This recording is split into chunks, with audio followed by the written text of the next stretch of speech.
Yamamo akwaba. Afrika siabano enchiremu enyin. Yansha kasebona se ni emfemfiri asem. Ewo frau matenum mechire voter region. Na deshia wanom ewo fra matemu kura edi adaso aye amefi nu kope. Eno ewo Ketu South mensenem ewo fra matenum eden smatudwa echirem sem. Aye mushishia etu krom hono no esenesa sabe enkrosa mampo de kro de se. Wanom chiremu a wanom kwada kosore ya. Wanom amusie ye. Ene efuna omasie omanche na nsanyada. Emu mako enum.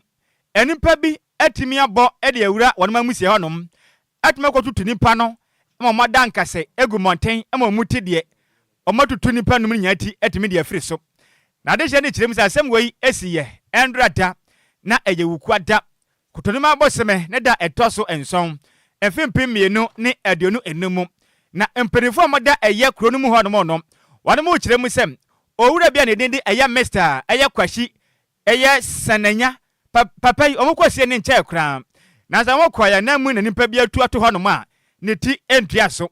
Wanom chirem sem wa maden akwakwayi eposufu asutire sem asama esi ewo mpotem honom no etete omaso nte posufu na ahoba mansem entime enyere visa de yakwaso no emu aye pam na nyankwa ahoma ne so em na ye ne yensem twene a otonkra edema de kasebo ewo fra matemu ne den ade wisdom Adwoa meda ne yankwa bensanse opani yi na de asise nipa bi yatutu omamu ayi omuti kwankra ede afiri so voter region no eye no kre anase ensem no kre nim yankwa ne chenkwaji nchiremum.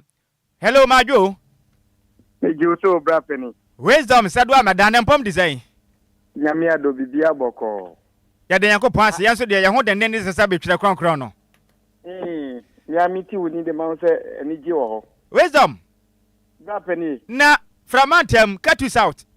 Enkomo afiri ho bai emu nchiremu ne sen. Yo misha ye tiefo ni na enanyumre. Nanu okwada na enya ne nchie se bibi koso ewo Ketu South honmo. Ne nyina kofa ba ne nyina se na nkofo bia bebo mpanifo a mu wo.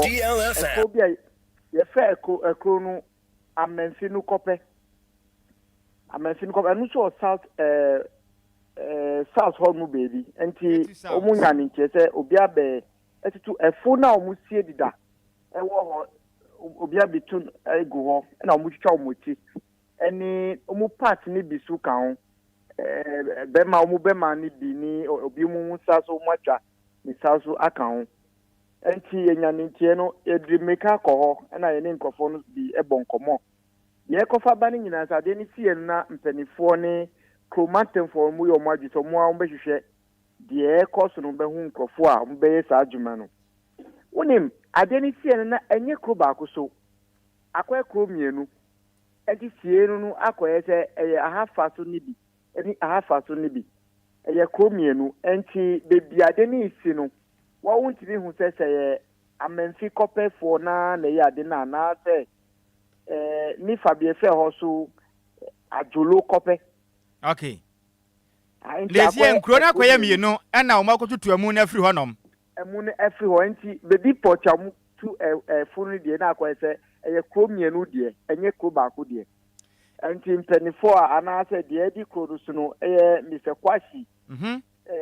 Senyana onu oti obeye de obeye bia ama entiase abako no enti akwese komufo no nyina de omo asori agina se ombehwehwemu ama de kofa we ni nyina bae no no mu ehu. Enti nyame ya adum police force abemu agbozume police for no. Okay. Mo abemu se command for mu nyabutre. Omo mbehwehwemu ahunkofo a mo abeye sa adwumedie no ewo ho. Edi say wisdom. Mami senes addition potem ho de omonsuru gujampa o. Ehu aba ho pa on. Ehu aba ho, ehu akasa aba ho. Na me ba mami misa o. Empotem ho no mo no.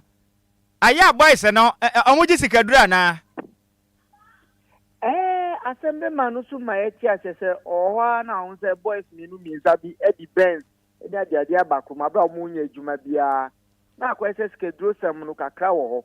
Na on se ekwan na eda ho no ekwan no fi ho akopim aplawu ufa aflawa no akọ Togo enti akọ ekro kwan kese a eda ho enti ewo mu na boys no bi so aba ho so mbeji o mani kakra ehwa akọ tourism area bebre ho ha sa na de enti ebi mu so ka se ebeye sa flood boys no ana sikesike dro for ni bi ana abetu amu ne de kro na edi sa adwuma no na mame mi sa ehọ no ebi asi wo pen ana de edi kan ya sie nie yeni nkrofo ni bi kasase no mu ka se we kan emienu ni ye say bi so say ye fine girl bi ewuda ama no to makotu na mu sa wakotu ne mu na ti we kan ye 2 times ni ana asie ba we dey anu enya because nkrofo bako fight enu na nkrofo no nti ase yi yo wisdom na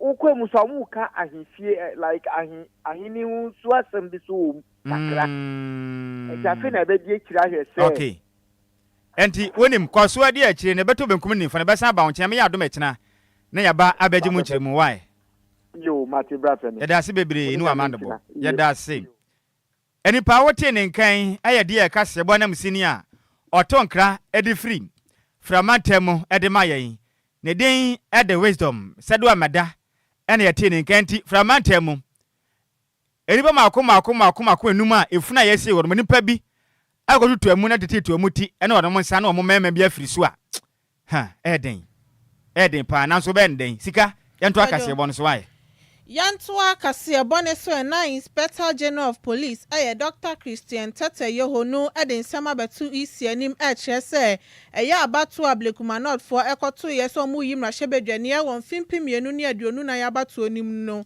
besinde ya ade hu susan so aba beto monten so into ade kokobo ebo yisifo ne se so mo pese tememfo ni nya hotoso betimi age kabina min kabia mamuonu etimi adia omomomodi anomo fa abato nu susan so meto monten so enfa emawom esa se fitim na yeto aba ne besinde enya ade ablekuma not fo ahu nipa odi nkunim sam na hyebedwani ewo honom into oni isifo hia na ochese yade atememfo ne wagidie pa ewo ye abato ho hyehye ho into omomodi aso munyi eyegidie na omowo no enfa enfri omomu saa so na ye no kwawedi omunim se isifo odi no ohwe no ma amatememfo na anka senya ade isifo no edi no kra edi amawom saa so na ode ye chopa kese edi akwa ya amanyoko ni so momomodi a no momfa nkabom no momfa sumdwe entena honom no montwen ye isi no fa abato no susanso emfa embrewom yanto akase bon se mbon fa nwura mum the first gentleman of the land Ghana man penin John Dramani Mahama na odensema tudwa echiremu sem nani abrepa ya sabe aboa krodom ejana naze sabe aboa pepo ebeboa ama 24-hour economy policy no eyedwuma magana nyuma buso memmebu na ne wanom dodo na akwakwaya on employment amunya dwuma ye no eso atimi ehwan Ghana man penin John Dramani Mahama de said to Jandrada emra no ne Ghana man edin kita ho ede afa enefu amako ohaduanu awadie ewo memo mu ne bosha hodo di ya no bu hu konta ede cha Ghana fo no wo kire mi sem ototo sere eye abanyumaku ahodom ene ankwankra sem 24-hour economy no abapa ne senti Ghana fo nyina ntachi na dwumadie yi entimi enko nanim Ghana man pani echiremi sem empanifo mo di dwuma ewo 24-hour economy policy ni mu no omamade na mo ne eye development bank ewo Ghana hanom akabom etimi aboa amamaye jesene omasan so akabom na omo ne eye infrastructure investment eye bank e de omontoma bom ba ko a empunto de bekoso ma Ghana nyuma etimi abusu ye pam Ghana man pani echiremi sem ode adesre ede ato ne cabinet members nanim so momade ama ho kwan na wanom enya nsakiremu envanva Ghana investment promotion act ena afenso Ghana Labor Act nim nya mu nsakiremu kama na ntimi nyini ma bi free mu na moem na 24 economy no enko na nim yipam Ghana man pani echiremi sem ode adesre ede ato energy ministry nanim asahwe oman Ghana yenyam kane yeso ase mom homaden enye do mo hoem na nyinam kane nya ne naso pemen na nwuma moso ante sa pa de a 24-hour economy no eyenyuma di senyam kane nya ne naso oman yetimi enye Ghana man pani dim sensei editudwa enrada. One of our signature policies for job creation and economic transformation is the 24-hour economy policy. We promise to commence drafting the needed legal amendments and prepare for its implementation within the first 120 days. The program is designed to drive structural transformation across our economy, built on pillars aimed at revamping key sectors such as agriculture, manufacturing, and tourism. The program rollout has commenced in earnest. The 24-hour Secretariat is collaborating with the Development Bank of Ghana and the Ghana Infrastructure Investment Fund to operationalize financing pillars for this program. Cabinet has approved amendments to the Ghana Investment Promotion Center Act and the Labour Act to include specific clauses regarding 24-hour operations. These amendments aim to enhance social protection, DLFM. create an enabling environment for the 24-hour economy policy, and promote conducive business and labor relations. Already, several businesses are lining up to sign on to this policy. Some tangible actions have also been taken. The Ghana Investment Promotion Center has launched 24-hour premium services to eliminate processing delays for investors. Eno echi ana Ghana man pani John Dramani Mahama kasem ana wo kire misem ode adesre ade to Ghana fo nyinanum sem osra da ye nyina yen konkɔ boa Mahama ka eye fan na wate no ne yenya sika emfama Ghana de hia wonma pomuden enkonkan yade kwankro ene omo edi asie firi sem ye ne se beboa ne sebe ehye wo nkwa wanum a emmoa ne ye nyina ye mmoa na oman enipa omadi dam ne mpenso omu ni kamafo no wonmo entode sem sei ede tudwa. On April 29, 2025, I officially launched the fund at the University of Ghana Medical Center, where I pledged 6 months of my salary as my contribution to start. Vice President Nana Jane also pledged 4 months of her salary to the Mahama Cares Fund, and I have since directed that every government appointee of mine should contribute at least the equivalent of 1 month's salary to the fund. This includes CEOs and all other appointees. I encourage every Ghanaian to contribute as you are willing and able. The short code for the contributions across all mobile networks is *225#. *225#. Disbursement to support needy patients will begin once the governing board is put in place. The draft Ghana Medical Trust Fund bill is ready and will be presented to Cabinet at its next sitting for approval and forwarded to Parliament when it resumes from recess. We are united in this mission to touch lives and bring health, healing, and hope and joy to our people. Ne kura mo no ene Ghana man pani ede adesre ene kokobo ede man panifo mu ye adwuma e wo Voter River Authority ye twede tiaka ne se VR mpanifo anim sem o sra wono mada emfimpim mienu ne aduonu miensa wono mu kobi edam e mani tumi ha adehye ese wono mu nwuma ebu o mada guye e mani pa hwere ne nkwa ne santi ompese bi besi bie ompese mu bie dam na wono mu amane na mfanfa kwampa so sente sa na bisi a empanifo mu da adwuma kura no mu nyina beyi wo mati anasa wo mankasa etu am ho ade so eno so kire mu sei. Ladies and gentlemen, we promise to initiate a probe into the VRA Akosombo Bond Dam spillage to address the man-made disaster caused by the VRA spillage and prevent future occurrences. We promise to initiate a probe and take steps to compensate the victims. So, this administration set up a committee chaired by Engineer Kofi, a former VRA chief executive. The committee has recommended strategies to prevent future occurrences, including establishing what is called a controlled spill DLFM and 106.9 downstream engineering solutions for flood management. I've directed that the recommendations be implemented immediately. I further indicated that if they are not properly implemented and another destructive VRA flooding occurs like in 2023, the VRA CEO and deputies must resign or be sacked. Eni a woti ye Ghana man pani John Dramani Mahama. Yantoa Kasia Boneso na Deputy NDC General Secretary Mustafa Gbande edin sema betuja HSA subanya MPP amanyoko no nedi edefa Chief Justice Gertrude Tokno Chioma na sign nya dia etwa ye kresan se dwumadi omudi ni dia asomo ya yamanyosem kakra na bro ni nsomtrofo etwetwe nkomo na ochirema Adenti ana wasi ya chi obi sane mu MPP amanyoko no fiti mra mampani de betu dwa se watwe na san no mo ye kire e wo man ni mu achese de mo ye no eya mo sa mo bo ne ho ba na mo how kese ankasa ana mo pe e de ama eye chief justice no na de mo ye ne so kire se aso mampani oni membra ne so ana wa ba keke ana di emra no ahye ne nsem na oye ne openti de mo ye ne de enya de amoya ade papa mom na mom de how kese ana de ma eye chief justice get through to no no de nsem say edituja matters that should be reserved in camera should be made public, which offends the same processes they are talking about. Okay, now why is it that Agyei Marcia is accusing Sammy Jemfi and Edwoa for commenting on the matter when Paul Adwoa Agyei was the one who actually serialized the response of the Chief Justice and put out there? Why are they running away from that conversation? We in the NDC will not join that fray. And I must say that DLFM, they are inviting President Mahama to do a great injustice to the Constitution of the Republic of Ghana. In fact, to actually subvert the Constitution that allows them an early morning, bring people from Winneba, bring people from Kumasi to come and demonstrate in Accra.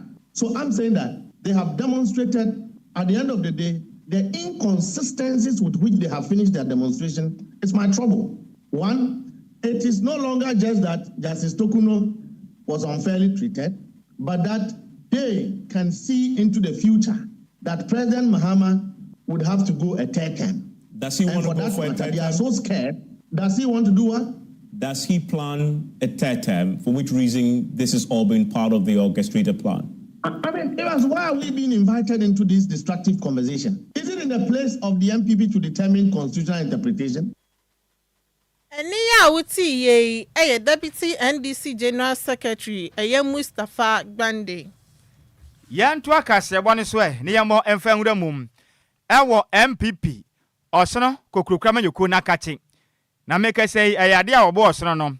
NDC amayoko na mantam no. Ewo folesi ma odwe na home. Nanso ene Democracy badwam atimia friends and twefo nhie mu ekire mu sem. Endrada ana Ghana mampanin John Dramani Mahama ekohurigina apa ene simpie so. Ebe ka kire Ghana for sem. Osa ne ho mra ne afiri so ba ye no. Oka kire Ghana for sem. Nyankopɔ ya dom no begya ne naso mampani a. Enefu amaako ohadio no 120 days oba Ghana. Ebe ya doko sensefu a abane yeto ye nche ye kram. Na wode mu chem se ndo Ghana mampani be san ho mra ne. Ebe gege ne ho asa wo krai mu a. Wonom adwene ho a wonom ente ase ye kram. MPP amayokoro mu mpanifo akire mu sem. Endrada Ghana mampani John Dramani Mahama. Emra na wo pretumi so obeye Ghana mampani no. Ebe ka akire omanyi se oba Ghana be de oman ho batempu tudwom bebusu ma Ghana fo anya bia nanso oba yi. Ede na Ghana fo hu ente ne. O san ho mra ne sa no. Emra no omo friends emtrefo nhye mu no ena Alexander Afejo Markin eye Banudini ede na dom ko ma se badwam. Okase na o kire mu se yanka nkira Ghana mampani John Dramani Mahama sem. Emra na wo bontoa opere omampani to me no. Oka kire Ghana fo so obam. Ghana mampani dada na nadango gufuado sabe wa mabra wantwetew watena mama galamsem age Ghana yakwaye yensa ase ne yatena nyina se no yensu pan nom to oba pe tontentan galamsey eto betwa. Alexander Funyama ken se na de ne yehunin yanka nkira Ghana mampani se ne bohya ne wa fedi porto ofrise galamsey ne eni se manyoko ba yo mutu na bribra Ghana foles ahodo nyina wane mo se ne senti emra na wasa ne ho ne ba ye wonyane galamsey no. President Mahama promised Ghanaians that he would act decisively and swiftly as our country's leader. In his might trumpeted social contract with the people of Ghana, President Mahama solemnly pledged to ban illegal and new mining activities in forest reserves, roll out our Tree for Life and Blue Water Initiative to heal and sustainably harness the environment, end quote. And yet, illegal mining has flourished under his silence. Foreign nationals caught in Galamsey operations are deported, not prosecuted, contrary to the campaign promises. The promised repeal of the LI 2462 remains unfulfilled. The rivers continue to run red. The forests are gashed open. And the president who accused Nana Akufo-Addo's administration of inaction on illegal mining and promised decisive action offers excuses. Enuachi and Alexander Afenyoma ken sem yanka nkira Ghana mampani John Dramani Mahama sem oba yenso onfa mera mfa nya adwuma wo ono wankasa na point is obo ne homaden power no mko bo na emmamu nko nkan no ono wankasa gya ne tumi so ewo mra na enimram e ka kira wonom sem se wonom entimi enikra wonom sese ne o maseta obetimi alivoki tumi adema wo no begye wo mutumi afro mu senso mo komanya asafo ena Alexander Funyoma kan sei na Ghana man panin de na wo kire evizomane ade mra ena chekere ni senti emra na hefa na kire sem ubo obi ni so mebo na wonsum na se nimpa no wani kan na seta obetumi agya utumi so ayi ne ede afri honom o kire mte Ghana man panin hye Ghana fo obo se wo ba bokonto kwa MP betra kwamnya so ne mu akanyan mo man omuhu na mande nenso ne bokon ne mpatem emoja nwini wonum nyasim ko de Ghana man panin we su kire se enkugo no wanya de awia ne sa. What we experience now is executive lawlessness. On his inauguration day, His Excellency vowed, quote, "I shall strive to exercise sound judgment and be willing to act timelessly to resolve our challenges," end quote. But when faced with a clear breach of Article 286, when his appointees failed to declare their assets before taking office as constitutionally required, he did not act lawfully. He invented a bizarre punishment, a 3-month salary forfeiture, no referral to the Commission on Human Rights and Administrative Justice, no investigations, no accountability. What the president did was not a legal remedy. It was a constitutional betrayal. By failing to uphold the law, the president brought his own oath and the entire presidency into disrepute. Now they also pledged of security. They themselves, by their own action, have undermined this through their neglect and the military politicization. In his inaugural address, Mr. President personally said that he was going to secure our sub-region, and quote, "We must work together to keep our sub-region safe," end quote. Yet under his own watch, Boku bleeds. Boku bleeds. Enwachi and Alexander Funyoma kan echirema Ghana man penin John Dramani Mahama echirema or the 24-hour economy eba emadwuma busu o mebuno anya dwuma ye na wo chirema Ghana man penin John Dramani Mahama 24-hour economy no ono ankasa mpo entimi nka ho asem ebio mpo wo ba ye adwuma umfa bi maye abane de honom efa ni padwuma ba ye dismissals we yo munyina di and Ghana man penin yi enti sa 120 days no bra wa boy ene na moto a watwei enti we ye bra wa bo a Ghana fo ntonyim kire we o kirem se we nyina kire se Ghana man penin wuyi ni padi dia na o san ho mra ne dia na ma ne we die nyamianim ne kure ni enfata okra. In his inaugural speech, Mr. President declared, "Every Ghanaian has the opportunity to contribute to our nation's story," end quote. And yet, since taking office, his government has waged an unprovoked war on public and civil servants. Thousands of civil servants, especially the youth, have been dismissed, not for corruption and incompetence, but for getting employed by the state before his return to the presidency. In their place, party executives are being recruited. Teachers who were recruited and posted into remote communities to teach have been sent home. Nurses who were recruited and were in hospitals and at our health centers helping the poor have been sent home. Efforts to recruit more nurses have been put on hold. Those who graduated from nursing schools and expected to be posted are still at home, have become desperate. And we have a government that is rather creating more unemployment than employment. We say this is not inclusivity. This is not inclusiveness. This is ideological cleansing. This is not a president for all. It is a government for only the NDC. We have two Ghana now. Enwachi and Alexander Funyoma kan say Ghana man penin John Dramani Mahama e kan se oba obema obi akwan e ma obi atumi aka bi so otu ana mo bi na nya obi abetumi akere na dwema po amembuo no enema etimi akonka ne nanso o kyem se ne Ghana man penin ba yi o manyimu tese yensem hwe ne a utumi nka so wo ka bibi fa na ba ho pe ne e papa wosum enwachi o kyerema Ascent South ma se bedwane Reverend John Ntimfodwo ekwa asem edefa Ghana man penin amemwo wa kyerema oba yi cocaine enu nubone ekoso wam Ghana man penim ne hu bia o man penin ekoye ne hu hintedu akire ekwa shem national descent security fo achi ekwatata na nyame amfafia papen kokoda afiase we chem se Ghana man penin percent puntuo ana afensu o man be konanim ne nyina so percent kuntewo be kwaso enti wo kana asempe obechewo edu atu afiase. But let me remind Mr. President that in his own inaugural address, he called for accountability and promised to fight corruption. Yet, as I've already said, journalists are being harassed. Opposition MPs, like my brother John Nhyiraba Kwadwo, recently became a target because he had raised a critical national issue, which required the security agencies to engage constructively. They personalized it and they made him a target. It was an eyesore when they unleashed NIB officials at his residence, wielding guns and wearing masks. Did we go or did we come? What we are experiencing is another. Nekwa kramo no Alexander afeyo marking say young gantra Ghana man penisem.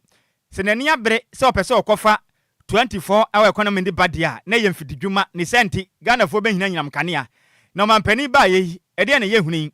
Wonka na ho no ma behu ane se ne kafre kadwo sa ne dumso ene ekoso memti Ghana man peni yin. Wonam na obodawuro se 24-hour economy ena dumso akoso se obefa Ghana ede afiri hamu akwahye sumunti we nyina da dance say unafu amakoma hado ne de we de kasikada asa be ma ne modern monso ani wompam odise ne watu say team the Ghana man pani yanka nche say o modern mono enkonka ne from light to darkness, from light to darkness. When Ghanaians say let there be light, the NDC say let there be darkness. So we have a Dumso Pro Max. Darkness. Mr. President promised to fix Ghana's energy crisis. He accused his predecessor of failure. Although NPP came to meet Dumso and fixed the Dumso, yet during the campaign, Mr. President and his party rather accused NPP of not keeping the light on. But let's all be honest with ourselves. The last 120 days, we have seen persistent power outage, low voltage, and silence in the face of national inconvenience. Ani a woti ye ukopia dom eye masebe dwoma ono ena da dom kuma no anom ne den ede onumnyamfo Alexander afenyo marking we ne nyina wesuem ne yeken ka madwenche ne bitawu na yemfa sofa na mensofa no fa nto adwumadie ne so fa nsomam we every set antobam or say odifri malam aka breastfeeding and ochem say 120 days of Mahama is better than nana 8 years, but President Mahama don't be arrogance of power. The youth of Wager by your constituency are waiting for their national cake. Yeah, that's it. Omo twanyam pa hu hia pam. Richard Ahwechirem say Nhyiraba Kwadwo Sammy B. Ene Adwoa Agyei Sikapa kase boy. Emu adapa sabia no manama. Nanam DJ Ghana fidin so gbotie station ma hon Ghana fo nyina tie e different. Ome ya dwumade an ya bonya menhira senior. Won so ya chia na dwumade an so wo bo DLFM next ya menhira pam. We every Kofi Parliament and o kire mi sem President Mahama keep on doing the better work for Mother Ghana. Or life, Eddie free, Agrobo Bikuma Apaya, that's senior. Yanyina we so na Yamama den Enquire Humana swim. Ghana ni asama dahoni. Oko piemu ewa Kati South. Eno ewa Framantem voter region. Muma koma kwenuma wamasiye no. Enimpa bi ekotu emu no muwie yanso no matwetwa omuti de afire so. Atu amomema oyo oba so na oba no matu de kɔ ene wo monsa sa wotena ase na wodwe na Ghana ne wote sane ma bi se kɔ so oman mu a de adwene ba otirim na de na Ghana yenye ne de kɔ akɔsu aye huhu atesen e woni paduam 0534050199 0593406565 ene Ghana ye tufu twetwa omuti ene wo monsa no mbema efiri so wo se ho sen maajo Crazy. Hallelujah. Kofi ma ashama damon siti openi na sheye. We dey say Sakumono. Oh, blessed Sakumono champion. Sheye pa. Sheye pa. Senior me yenti ade asie nie. Na say dey kwaso dey nyo. Obi wu a ni address no gina. Obi nsu wu ni esie ni so a ayi se kufa ne ba bi. We dey enkoyi. Nothing. Beda se pa blessed. Hello Majo. Ana kwanso. Kwanso a eske dodoa openi ma yenti wa nimre. No so magin tell say mu de Ghana nkasa say ye bambo na nkasa ewufom. Bambo no ewufom. Okay. Nti ye be sere ronum ho ohene ena assembly man committee chairman fo no. Setem bia mo ni be den be ko ne pesi say ni pa bone fo na do so. Okay. Ke duro no sa do so say boys and young boys aba ye mpeduma mo ye pe quick money. Yo. Nti o mo hwe na sa assembly bi sense bi me police fo so nya den emboa. Medasi bebre. Mama nko do bintu aso. No kwasem. Hello Majo. Ofa. Mama Omanjo, mama, liesi ni umewafa si, yankwe? Samu, Sempa. Na Safrake, Obiewu, Unim Yakun Sam. Nani Panisadan, Nina, so Matanko Tuno. Atanko Tuni baby. Eddie Quafu Yedro, Nebe Yeni. Almost so they didn't quite the Boniana Sandy, or how they are bound mining Naso. Now, quite here, baby, I didn't. Almost uncle for no shiny year. Almost shiny year, I don't just had the name of no, he no chronoso. Only penny for young from 9 fancy form. Near politics now chronoso. None from this edge, my number one, I don't show. I'm none no mood.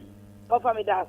Messi Medase pa me fa me last 2 calls na maso re na brain tino 053 40 50199 and 0593 40 6565 DSC dia na woka dia fa hello majo ya ja papa we mia sedu ana only be masedu ni o ya sedu be ntie we DSC ni ja onum de ekoso me mpa me bosan ka ba we waba no TV stations be bro so guno she ene obi o TV station odo obibo to crowd e bra o pedro ya bra na so be jisika adinte san penifo nyina na mo so mo sika no yen chomo nko park so na Ghana economy na nka mo ko jiri sika mu na nka bank no na nka yen sika eja me say san confirm nyina na ma ade bonne ebe o ma we mu ana ma youth so amani briska mu mpadwuma omo ba sa bra bonne no na ye tron ma we mu na so san penifo we say fiscal for bejiska eja emwa yate awudi ekoso nyina agina omo so enti mesre aban we woso no TV stations bebre odro mu no na ete o man no medase pa bra sedu hello ma joya me last call awudi na bia kasa free Auntie Magini o. Oh, awo me na ti say. Adomani akeyi o. Ye da twede ampo Yankopon se. Ani na aduma pa mo bode bo amoma. Yes, ye da se pa Auntie Magi. Kakra me kan ne say. O man pani mahama. Onto me na nsi wo. Na adwuma ni wo memu. Won wa aban dada ne fa won no. Se won wo qualify a won fa won nya adwuma. Na sesefo aye fa won nyina abetena fie a asodie ne be yakase ama wofo won so na ekoto abede ma wo se won nyina betena fie kwa dan 24 hour economy no wo ba ye hu so se won be nya bia so won nya binye afa na okeka ne mafie ne yesra mo mani mo kakra na ni peti mu no won hu to won oni nyame nya dwuma wai won so won nyame entena Auntie Magi dase pa ye besre afrefo no yentimi emfabio enam brentimo mfancha ye pam na potupru enkra abeto DL kase bopono so chire musem yeni anom Roman Catholic esomono okopie mu ewo Vatican na eno ewo Italy wanom ekwa setena ekoto aba ekwa akopel eye pope aba bedi wanom esum nanim a ono beto so ahamienu enafi eye aduosia enson 267th eye pope na eme omokwa asetena no Ghana ni ono nso wa suma chepa wo man Catholic sumunum a ne den ade Cardinal Peter Texan Kobi nanso ne yehwe ne musa nkaja abato no betumi akwa ama no okoya efom kekra amfa na de asie ni ne nyina ne se emra eye ye nuanom Roman Catholic esom no ekọ asetena no wanom atimi akwajatum akwakoto aba ede ama Robert Francis Privot so no ena make say no o meye pope a otoso ehenu eni aduosia enson na edin a eda ne so onom eje Leo 14th edin no wapa na esunye enti na mato mebo ase boko no edin fufura ye de bato ne so no eye pope Leo 14th eye din fufura pope a ye nuanom Catholic esom na kopa no ne din nyina da eye Robert Francis Prevost na hutedin a omode ama no eye pope Leo the 14th ono ene se ameke se no oye first American United States of America nia make se no watumi akodi pope ni bia wei eye nsemoda ba ye nuanom Roman Catholic esom no enya pope fufura obebedi wonom esom no wiase nyina enimu a Ghana ni ananka okopre wa ni sum senkaja kebefa Cardinal Peter Texan okoya team amfa make say onam kwan so a obafie wi a yegyina we so na ya dan ye ho ye ba ye de yenka abo ba ko a aka yensa no ebesom tew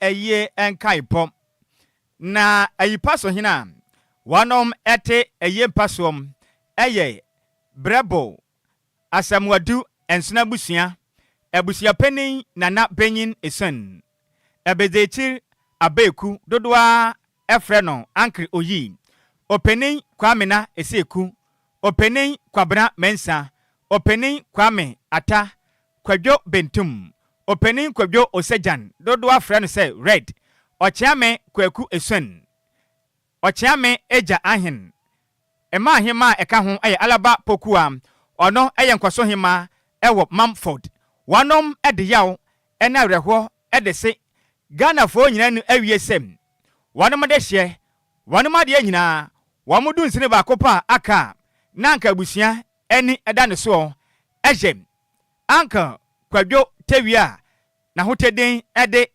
wachiri ayesum waka nchene egu odinfinhia no aduosia mienu 62 years na ye hunhyehyeye ene didi swem nyankopo ya adoma efiada edi animu enom eje kotonima aboseme ne da etoso enkron enfimpi mienu ne edinunumu na ye no ebekwaso ewo Mamford biaya wonom eyeye nyankopo ya domeme nanso eje kotonima aboseme ne da etoso edu enfimpi mienu ne edenu enumu am mperifo betrase aye na ye hunhyehyeye ejamane sabo maden etimi atena san hyehyepa emajamfo etime bejamnom wanu mu kirem se yakopɔ ya aduma meme na kro na maden etimi epagya na mu no etime de nakɔ Mamford eye bia wanom esie wanom emunom na mpenifo se yanka nche Ghana fo sem yakopɔ eye aduma meme na kro na no wanom efremu se ye bam emla dumie no abɔ awiabe on betena sem na yam papa ne den ede anka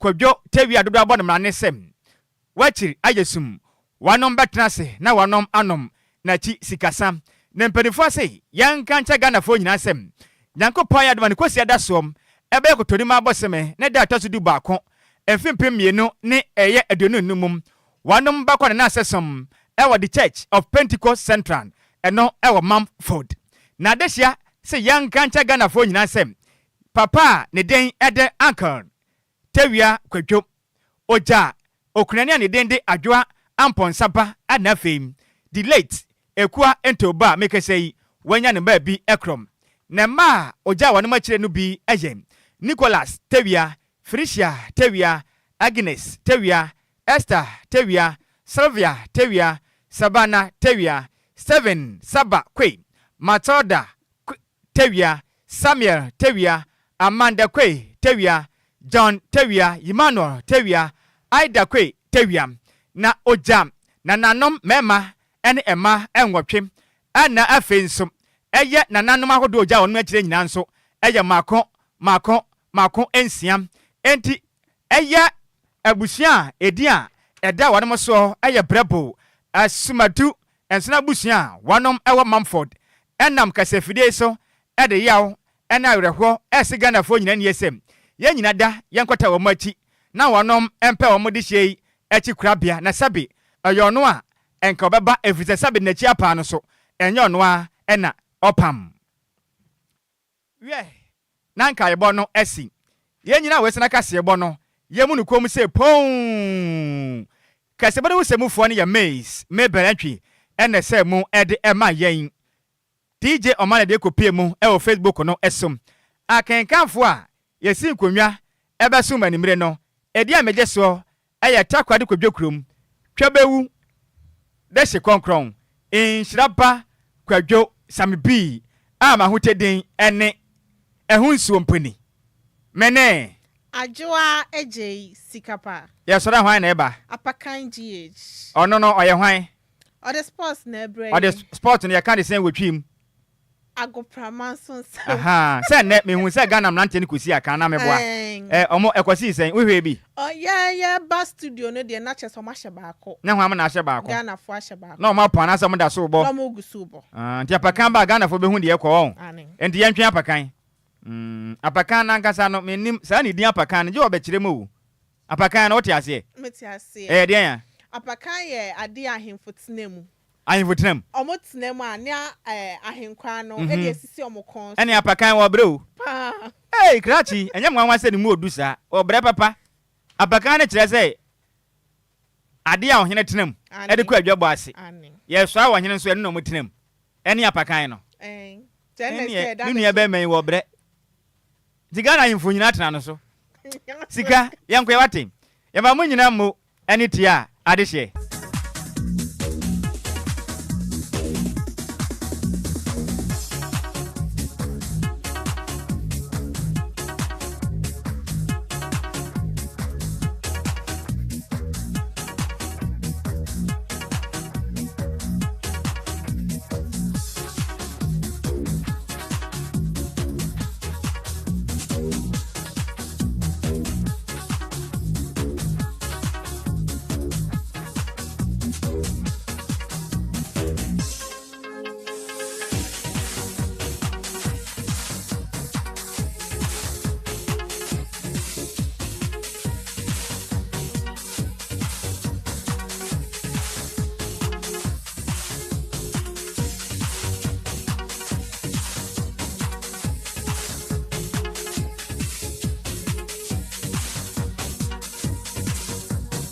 Power sports. The more there, the jawo, then down.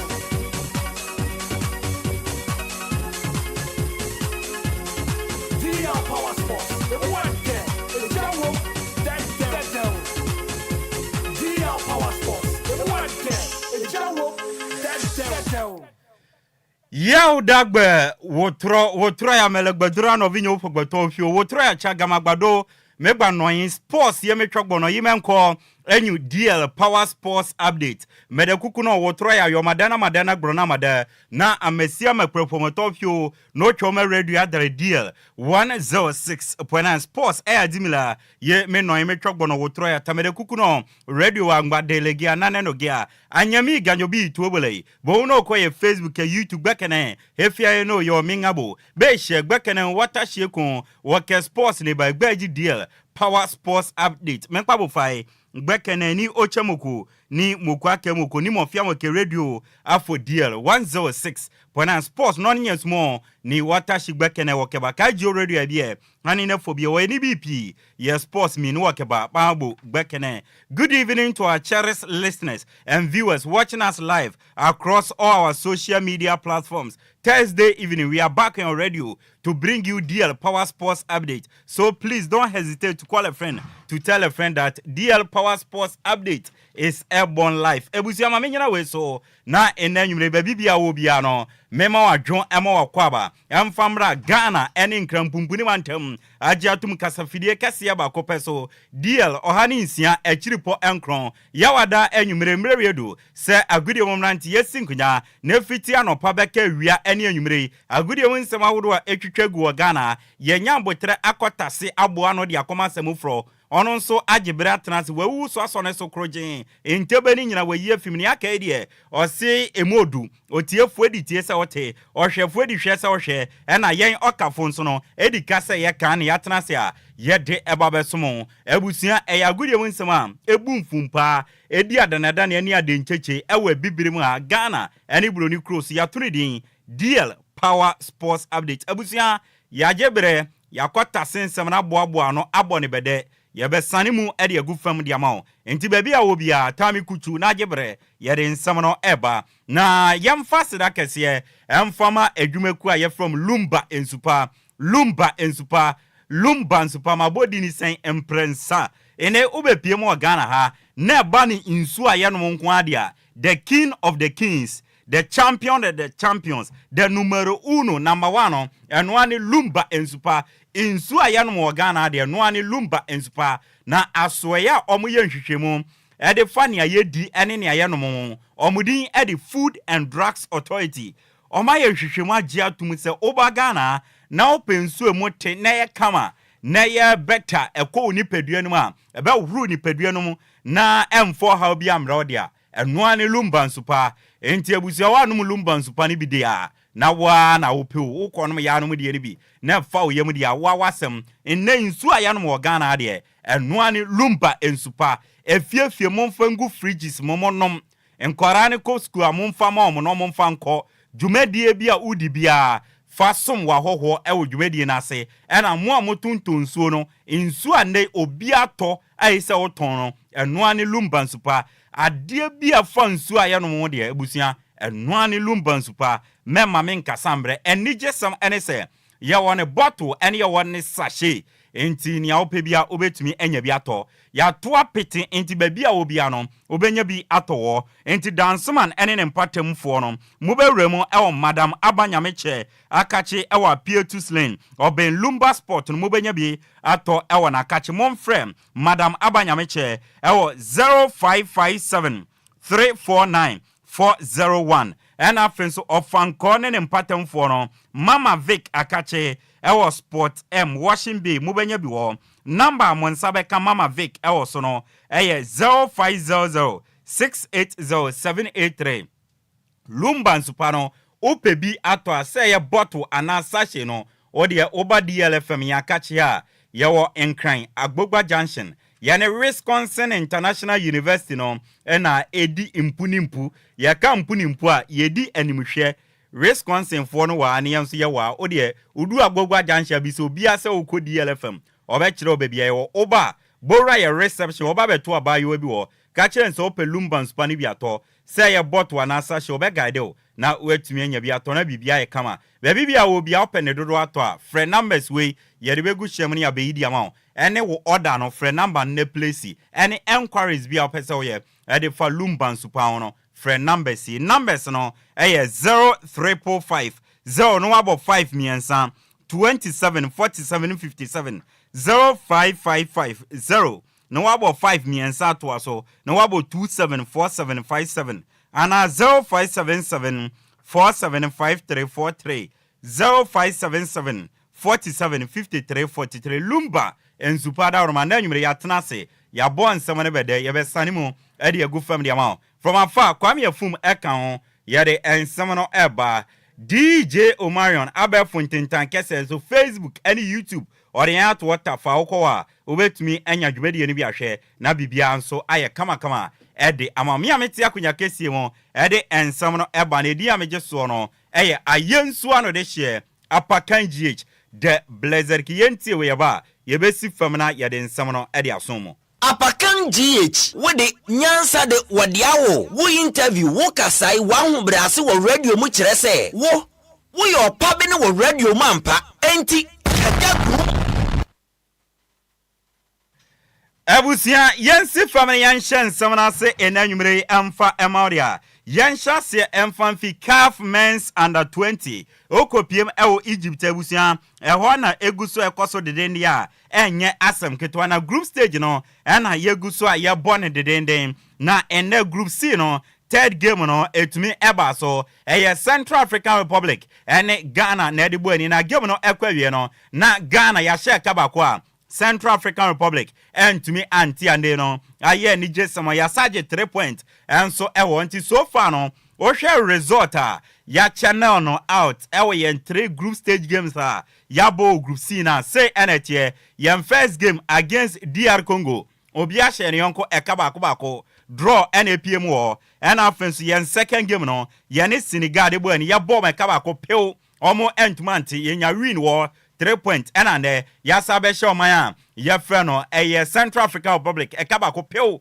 omo entimi anti so far no 1 goal project na ne ye enti 3 games a Ghana eboy no ye wini mienu e draw bako share 3 goals e concede bako a so far no 7 points Ghana at the top group C na Niger sama yede won some the mount into over Facebook a DJ Marion we project at the Adwoa Ghana NLED ya was 7 points Senegal etos mienu 4 points DR Congo etos miensa 4 points and a Central African Republic etwa 1 point peno wanti Ghana ya qualify ya koyenim ewo tournament numa yede ewonsam enso area somo na ne abrantia oje man of the match no former Dreams SC player ene ukopie mo ewo man ye friend Spain bobo ko friend Barcelona kache omu junior team na won obon ball ye friend Abdul Aziz Issa na Abdul Aziz Issa se game no na a difficult game na omu manage epic win no na omu ko game no omu nim say game na very tough esane say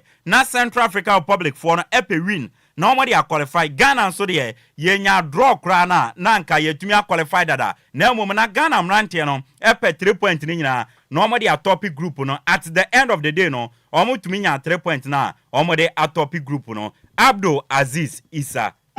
It was a difficult game though, but we managed to pick the win.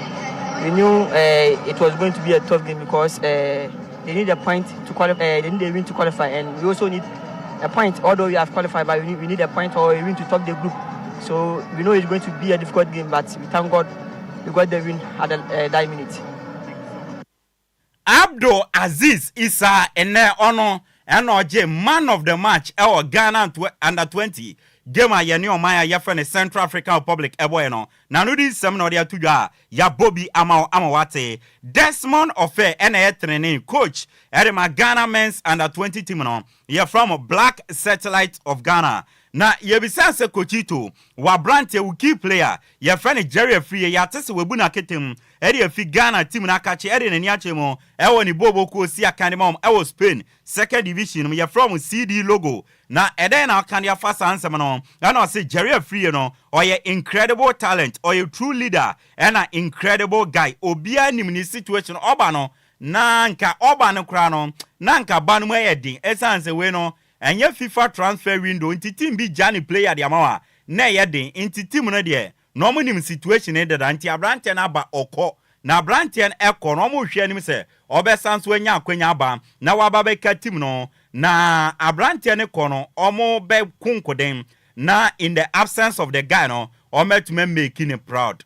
Jerry is an incredible talent. Everybody knows what he gives the team on and off the pitch. He's a true leader, incredible guy. We knew that it was going to be quite difficult to get Jerry in the beginning of the tournament. So luckily, we were lucky to get him for 2 games. So for now, the boys know, and the boys knew as well that he was going to come and play 2 games. And after, hopefully, we'll try and get him back at the right time to come and help the team. So hopefully, we'll not miss him for too long. So we expect Jerry to join us very, very soon. But we're going to make him proud and we're going to fight for him in his absence. So. Desmond Ofe, trainee coach.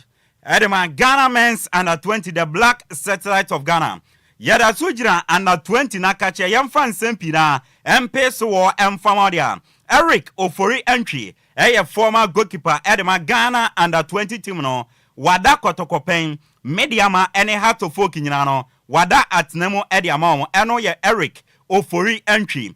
Na Legon City nyina wada atnemo ediama pen. Na ose under 20 team na ne ewo Egypt omo bobo no omo money mono ewo so ye pa na mom no omo nya focus na omo nkonkodin ye pa na omo nti Ghana fo anim esanse Ghana fo de se oye player na ye the Ghana jersey ehyewa from junior national team to Black Stars no Ghana fo expect se obeku na wa bon wo modern e de ama Ghana team rantie no omo bon mo modern de na so okachem so omo nyiro mo na omo nkonko de sense Ghana fo de omo expect more. Eric Ofori entry first game Bordeaux and winning against Senegal no I think say the improvements increasing and every boy confidence to the last game of the group stage in the room.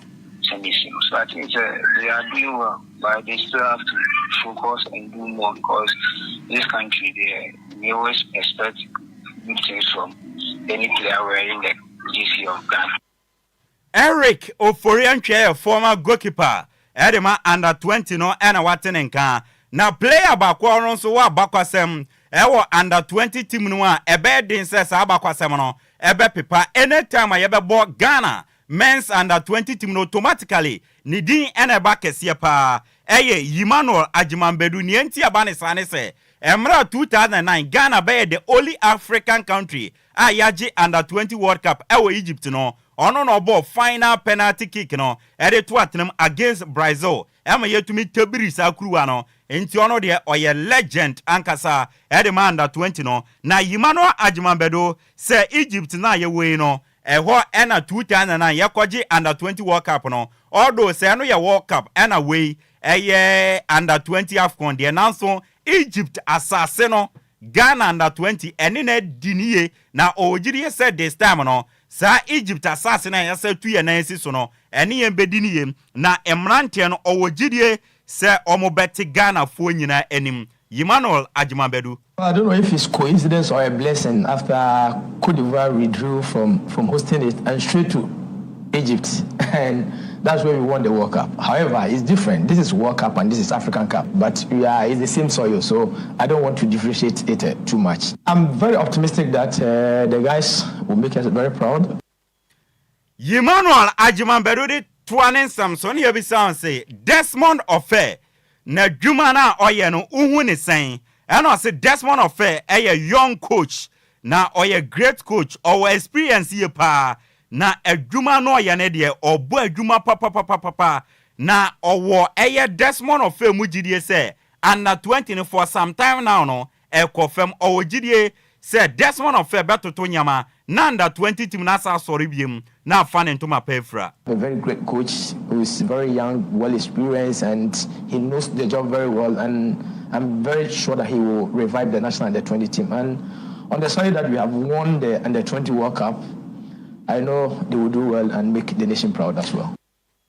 Ne krakra mu no ana yebisa Emmanuel Ajimambedu sende players ya e under 20 team na kache Jerry Efie Abdul Aziz Isanom enen nkeka hono ohia ebi betumanya akwanya Ewura Black Stars ni mu ana eno osese ebi benya akwanya Ewura Black Stars ni mu a eyo omo ne mo although say Desmond Ofe eye under 20 coach SI Black Stars assistant coach obetuma recommend mrante ni bi e de ama Otuado Black Stars coach de na mom ni nyina ebe gira mrante ni mo so say o mo e wo fema coach ne de ontumi mfo so chenchinache emfa onko Black Stars inti se mrante ye woyi ombenya akwanya o Black Stars ni mu dia eyo omo ne mo ene be kire. It depends on the guys as well. If you go and you don't do well, you cannot force the coach or anyone to bring the players there. However, you might get one or two players who you think they are well matured so that you can test them at the Blasters or the national under 23. So, in as much that the coaches are there, Desmond is with the senior national team and he can monitor and give a lot of report to the head coach. It also lies in the hands of the players as well. Like you said at ours. Emmanuel Ajimambedu a former under 20 Black Stars of Ghana player and odin sempi na area to Jadia Fanda 20 no one yabo enkomo ede achro yenremo our former Kumasi Asante Kotoko player ye frano Eric Donko Akache na Eric Donko echrema osre football loving fans Ghana ana ye wono team bia wo support bia no omu bo game akwago pramane so na kohwe team no na ko support na football teams no nia omunye skadi film edibo teams no bra ayo omu supporters eba agoprama so ebe tue ska ede hwe enti se kobane se echichafo na nkwa agoprama so ankohwe omu teams na ebe din se teams ne so ebe nye ska ede abo omu teams no bra enti football fans Eric Donko si oslemo ayamonko stadium na monkohwe mu teams na no ena mbe mo menye ska ede abo teams no bra na me so akonya we so dey ase football and fans no them say the 10 out of stadiums no encouraging. I know say we are trying to get there, but whatever the case no, Mr. Ramo, we should support our team. We should go to the stadiums to support our clubs. This is an avenue, and I said, the way crime so teams no able to me the in this car they are supported, and I said they are running our clubs no.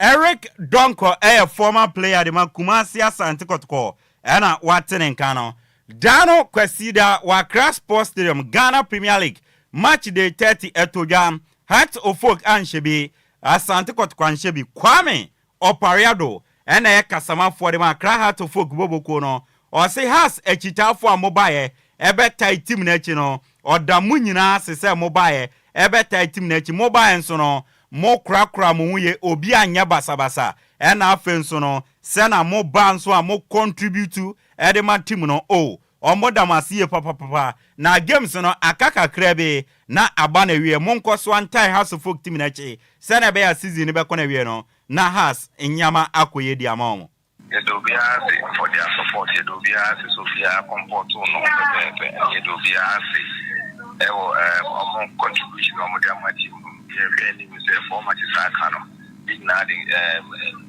Gina, because why near their watching, to the end of the season. Kwame Opariado, kasama for penny, Edema, Accra Heart of Folk Boboko no, Anna Watenenka, and so ewo. Na Endra, any other two enim.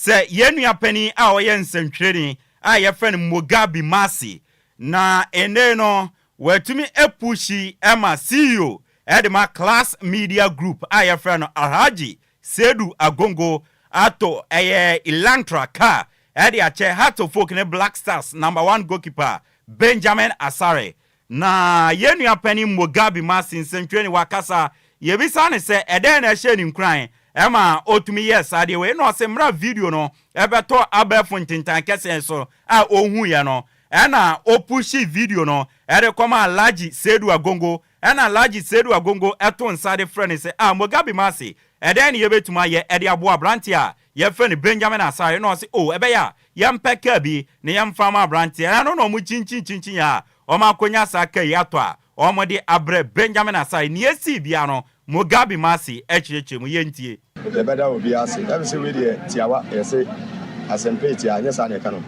Yenua Benjamin Asare or your national asset. You are the first time I calling you to the national team. Combine on the Excel and videos be on social media. You are very, very catching. Say, will be our national asset, you know. The Bambo, very, very paramount. That is a security. Idea was a funny. Into your video, no. Mene my senior brother Alhaji Sedu Agongo ya founder Edema and CEO Zira Group of Companies and a Class Media Group. And me share video with him. Say, is there anything that we can do to support the gentleman? And then when I started this, engagement, a lot of people say, Mugabe say, maybe I will them. So it is not about House of Folk or Kotoko. This is about national team. And about Black Stars, say Black Stars airborne match here. Kotoko fu energy, House of energy, NDC energy, MPP and energy. And when we are sports, any idea a unity and as a nation. To share video with my brother, he told me say you two one more.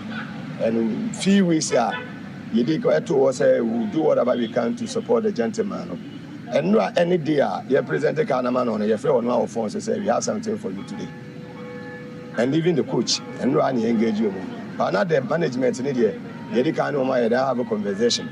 Say we'll be donating a car to him. I was a career presentation before Kotoko and House of Folk match, but because no more campaigns, I'm not say no more match in the they wanted us to do the nation yesterday, and ran so many engagements. And I'm here say, and then maybe meeting I presentation.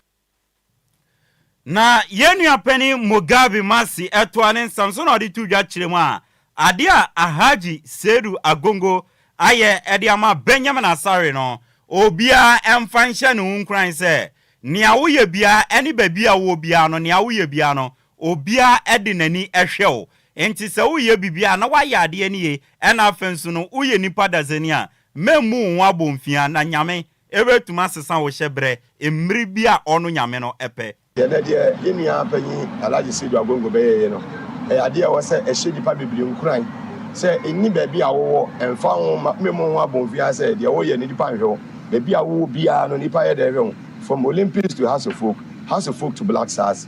And then Black Stars first call up what to me, 2 clean seats, Yabol in Rawatnam, and then Dabain.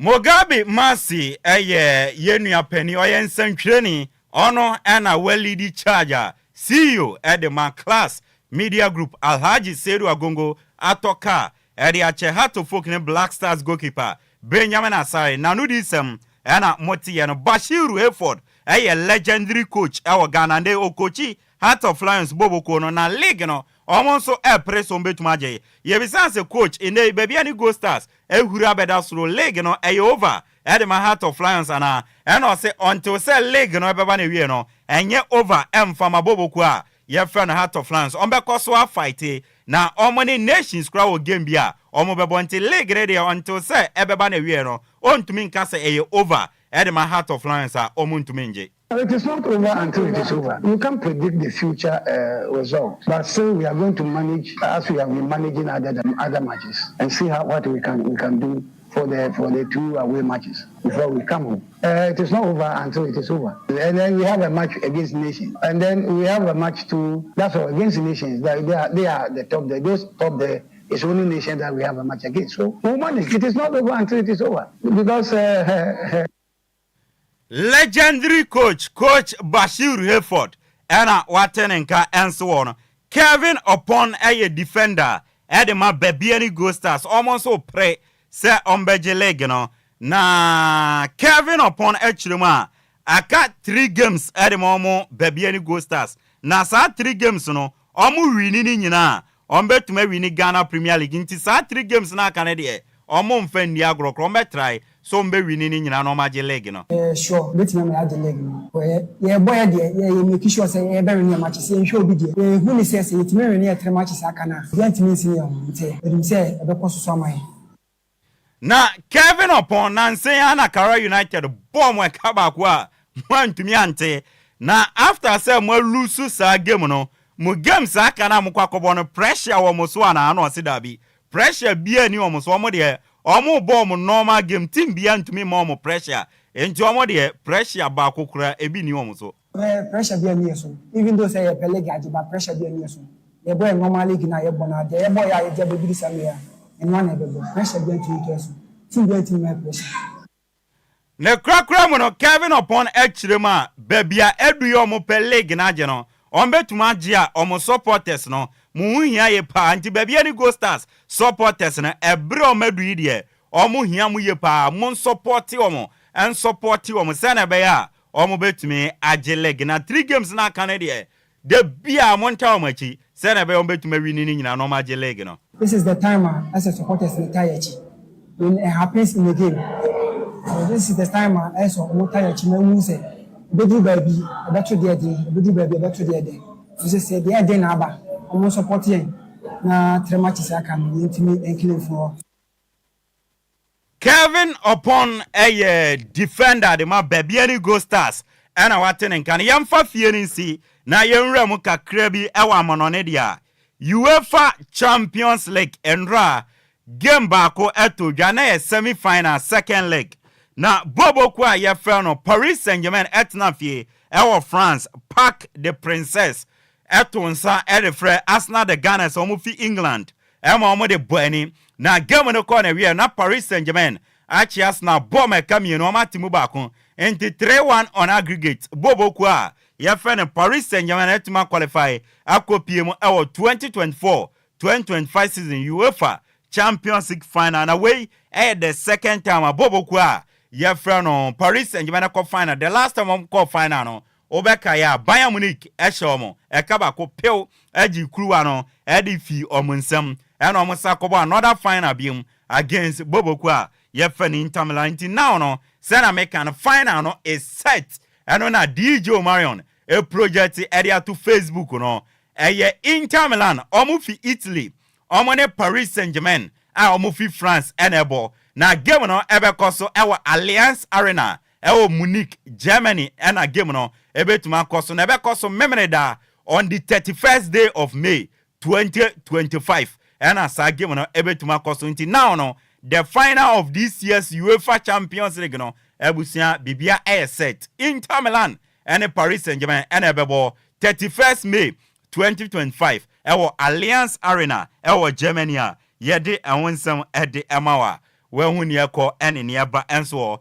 Inter Milan ebeje ana Paris Saint-Germain ebeje emre ene nkrabia ena ebekire na unim say UEFA Champions League se ebo na otwe bi awia UEFA for no omo ye team of the week na otwe nso no omo de omo team of the week of the second leg of the semi-final no abetodwa say na tie Yansoma goalkeeper ono no that nem owo Inter Milan na oko defense wa ubenya abrante efe na Ashraf Hakimi owo Nimfa Femo owo Paris Saint-Germain Gerard Martin ewo Boboku a yefe ne Barcelona owo Benkuma Femo ena offensive center back pair no eye abrante efe Francisco Acerbi owo Inter Milan one Marquinhos owo Paris Saint-Germain oko mfinfin Frankie de Jong ewo Barcelona Fabian Ruiz ewo PSG ena Nicolo Barella ewo Inter Milan ena nimu ono ubenya abrante efen Vicha Kvaratskhelia ewo PSG ena Lamine Yamal ewo Barcelona ena Lautaro Martinez ewo Inter Milan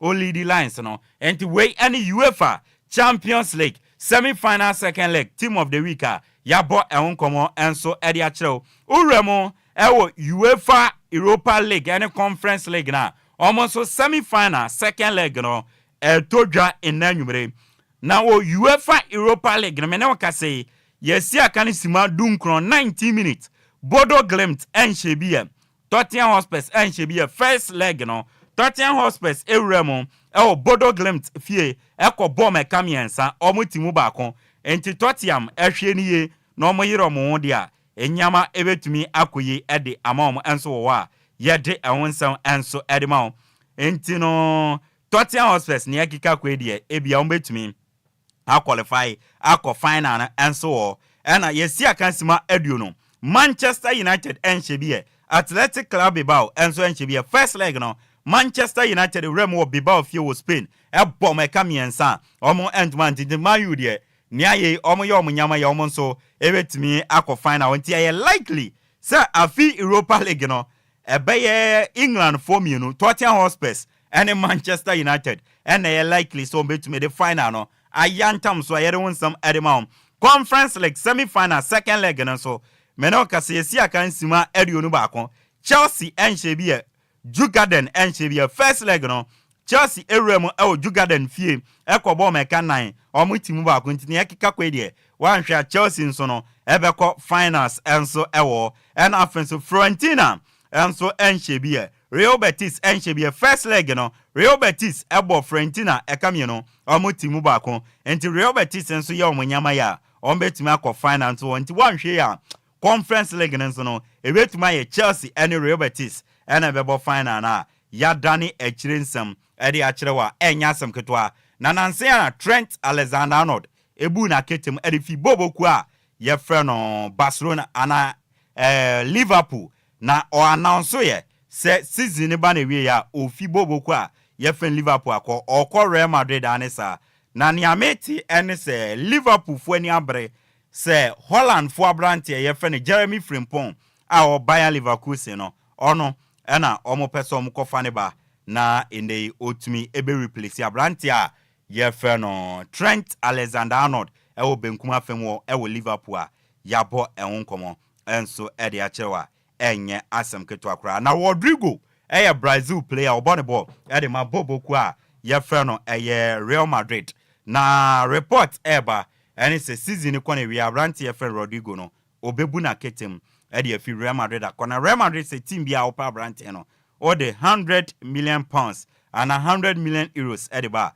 ombeja abrante a ye frɛ no Rodrigo mu ede amawa yede ehonsem enso ede amaw ewo ho na Alessandro Bastoni eye Inter Milan player o se Lamine Yamal no ope wumpo abrante ne de onim boy a special talent pa abrante ni bobo brutal we ni nsama Alessandro Bastoni de atudwa ede afa Lamine Yamal ebusia ye giran so na nsem na yede ba no yede esi na yako na ma memfa birthday wish we na memfa ensore so na ye flow Faustina owo Beauty Buffet Salon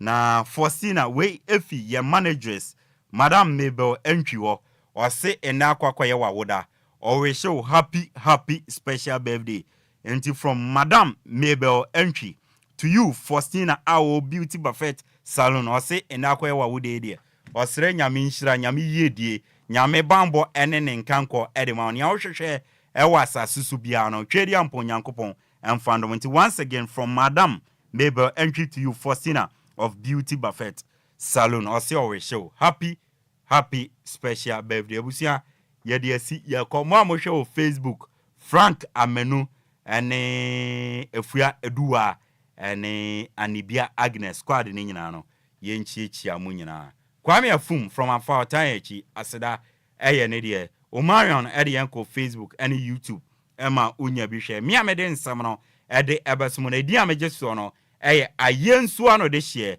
Apakan GH the Blazer Kimiame bra penny Mr. Kofi ayino wa yensu ano so atemincha ono wife Sister Mary abusia ye de asi yakɔ awoso no ɛtoa so ede ama nyankopɔn ya adom no ɔkyena ye wa hoɔden won kwa ye besa aba abesom mu biem yakra obibia